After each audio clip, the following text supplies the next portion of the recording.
П'ятниця,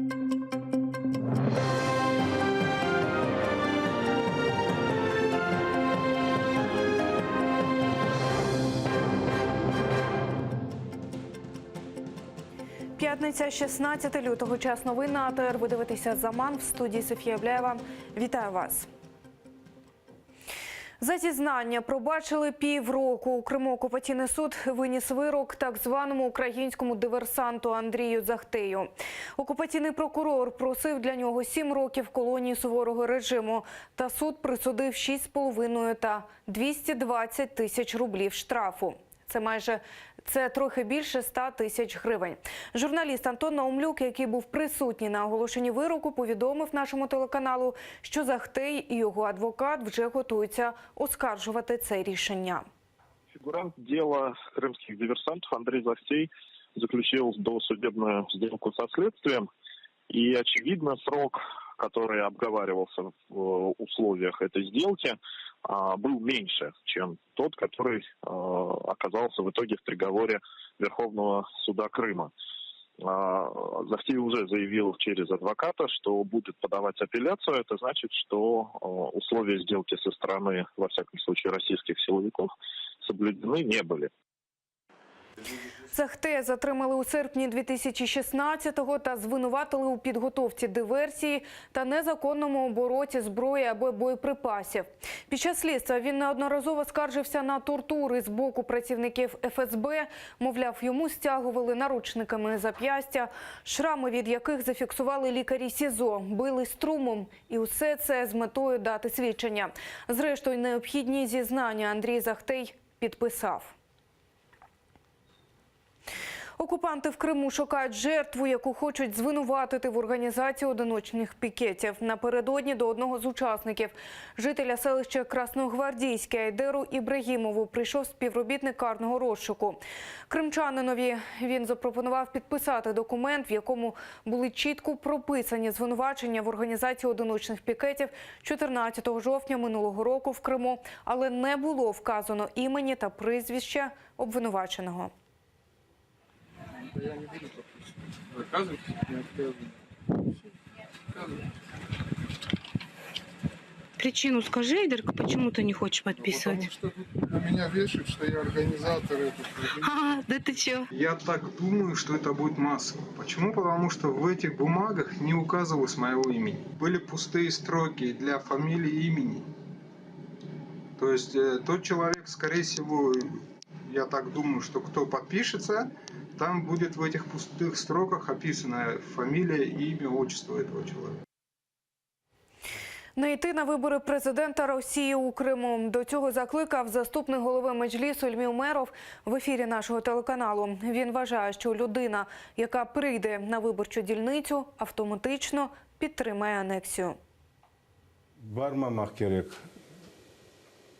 Росія змушує бюджетників йти на вибори, але цим людям я хочу сказати, що навіть за Конституцією Росії будь-який громадянин має право не йти на вибори. Люди гадають, піду, зіпсую бюлетень або проголосую за іншого. Ні, так не можна. Ще раз хочу повторити, на вибори йти не потрібно. Якщо ви підете, ви визнаєте анексію.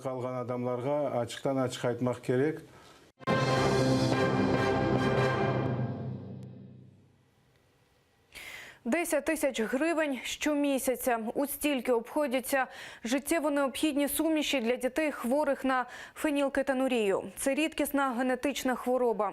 Батьки цих дітей протягом 2 років намагаються домогтися державної допомоги, бо закон гарантує забезпечення таких малюків необхідними сумішами. Подробиці дізнавалися мої колеги. Це Наталія Тимощук. У її 23-річної доньки Дарини рідкісне генетичне захворювання – фенілкетонурія. Порушення метаболізму у Даші виявили, коли їй було 3 роки. До цього Наталія з донькою без успіху лікували звичайний діатез, шукали причину алергії і перепробували усі можливі дієти. Аж поки дівчинка не перестала ходити. І тільки тоді у Даринці діагностували фенілкетонурію. Цей складний для пересічного українця термін став звичним для Наталії Тимощук. І для таких, як вона, сама створила благодійне об'єднання батьків дітей, хворих на цю недугу. Сьогодні вони у суді відстоюють право їхніх дітей отримувати від держави якісні ліки. Ребенок не може повноцінно розвиватися, не отримує білок. не могут формироваться органы, не может он физически нормально развиваться. Поэтому обязательно взамен всем этим запретным продуктам обязательно нужно вместе с овощами и низкобелковыми продуктами принимать гидролизат белка. Это так называется лечебное питание, в котором содержатся все необходимые витамины, микроэлементы, набор аминокислот, необходимых для развития ребенка. Держава зобов'язалася турбуватися про дітей з рідкісними патологіями. Лише у Києві на обліку з діагнозом фенілкетонурія перебуває 127 осіб. Закон гарантує їм безоплатні ліки до 3 років з держбюджету, а далі за рахунок місцевого. Проте трапляються збої. У Міністерстві охорони здоров'я 2 роки тому провели тендер і придбали препарат. Утім, батьки скаржаться, він не допомагає і звернулися до суду. И даже отдельный маленький какой-то элемент, составляющий, который входит в состав этих важных гидролизатов белка, он может не восприниматься тем или иным пациентом. В Департаменті охорони здоров'я переконані, придбана суміш вимогам відповідає і бюджетні кошти використали раціонально. У своїх висновках щодо препарату посилалися лише на гарантію якості від виробника. ФКУ «Нутрі-3-концентрат» виготовлений за тією ж рецептурою, що й Мілупа 2 секунда. Більше не виготовляється і не надходить у продаж жодній країні світу. ФКУ «Нутрі-3-концентрат» виготовлений на фабриці CHS International Ltd в Ліверпулі. Це продукти найвищої якості. Тому подали позов до апеляційного суду, але справу програли. Суд став на бік хворих дітей сьогодні, однак святкувати перемогу ще зарано. Расслабляться мы не можем, потому что обеспечение заканчивается ровно в начале апреля этого года. Торги новые не проведены. Мы отслеживаем эту ситуацию. И вот наш оппонент, Департамент охраны здоровья Киева, тянет с этим, хотя должны были уже давно их провести. Не закупают вот этот препарат Камида Б, Камида С. Для дітей з фенілкетонурією, так би мовити, не така суміш коштуватиме набагато більше, ніж бюджетні мільйони. Це розуміють батьки особливих. Кожен з них без державної підтримки постає перед вибором – пожертвувати здоров'ям дитини чи щомісяця витрачати по 10 тисяч гривень на препарат, який мають право отримувати безкоштовно. Максим Кондратенко, Тетяна Сулій, Заман, АТР.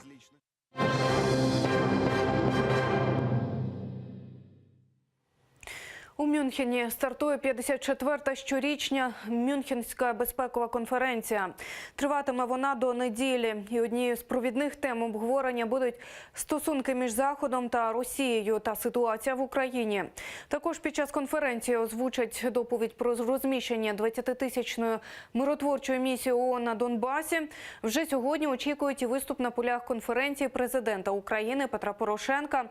Крім цього, на полях конференції відбудеться зустріч глав МЗС в нормандському форматі. Це вже підтвердив міністр закордонних справ України Павло Клімкін. Українська сторона планує обговорити на ній звільнення заручників і політв'язнів Кремля. Тим часом, аби усе пройшло безпечно, Мюнхен охороняє близько 4 тисяч поліцейських. Я сподіваюся, що Мюнхенська конференція дозволить розпочати певний діалог і не лише між Москвою та Вашингтоном, а також між Москвою та іншими країнами, наприклад, з Києвом. Я не втрачаю надії, але ми маємо бути реалістами. Світ далекий від глобальної стабільності. У Туреччині в провінції Ізмір впав військовий тренувальний літак. Обидва пілоти, які були у кабіні, загинули. Вже відомо, що літак впав одразу після злету з району авіабази в Чиглі. Уламки літака знайшли за 3 кілометри від бази. Нині на місці трагедії працюють експерти. Що спричинило аварію, з'ясовують. Люди казали, сталася або аварія літака, або ж вибухнула бомба. Ми чули гучний звук і підійшли. Тоді ми зрозуміли, впав літак, ми бачили дим.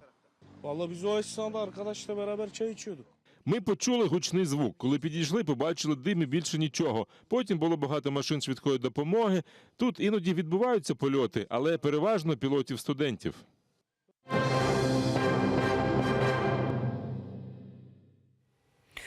Припинити так звану реконструкцію Ханського палацу і провести судову експертизу за участі археологів, істориків, культурологів і будівельників. Таке вимагає колишня очільниця палацу Ельміра Аблялімова. Вона подала позов до підконтрольного Кремлю залізничного суду Сімферополя, тому що певна, Ханський палац у Криму руйнують, а не реставрують.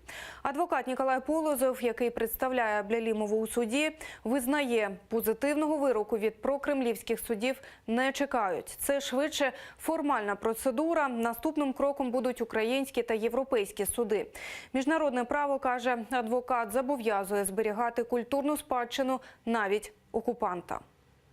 Даже по Женевской конвенции об оккупированных территориях оккупирующая держава обязана гарантировать сохранение памятников культурно-исторического наследия. Это обязанность в том числе и оккупанта. Поэтому здесь я не вижу никакого противоречия.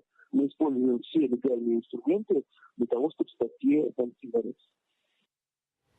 Наразі це все. Більше розкаже мій колега Шевкет Наматулаєв за 50 хвилин. Зараз на АТР програма «Бугунь». Залишайтеся з нами.